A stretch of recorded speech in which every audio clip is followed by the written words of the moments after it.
దైవానికి, మనకి మధ్య పెద్ద అడ్డుగోడ ఏంటంటే అరిషడ్ వర్గాలు. అరిషడ్ వర్గాలంటే ఏంటంటే కామ, క్రోధ, లోభ, మోహ, మద, మాశ్చర్యాలు. సో వీటిలో మదము అంటే ఏంటంటే అహంకారము.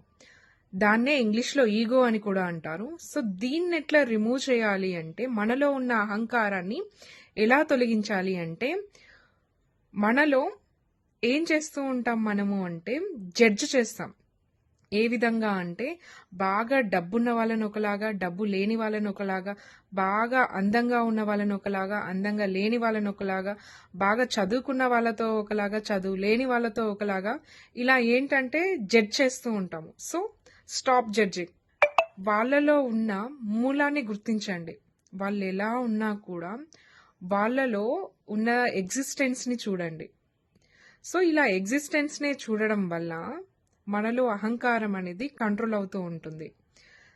ఏంటంటే, మనం ఒక ఆఫీస్లో వర్క్ చేసేటప్పుడు బాస్కి ఏ విధంగానైతే రెస్పెక్ట్ ఇస్తామో, సేమ్ అదే రెస్పెక్ట్ మీ ఇంట్లో వర్క్ చేసే మేడ్కి కూడా ఇవ్వండి. సో దీని ద్వారా మీలో ఉన్న అహంకారం అనేది కొంచెం కొంచెంగా తగ్గుతూ వస్తుంది. అండ్ మీకు ఒక విషయం తెలుసా, గాంధీ గారు అందరి వాష్రూమ్స్ కూడా క్లీన్ చేసేవాళ్ళు.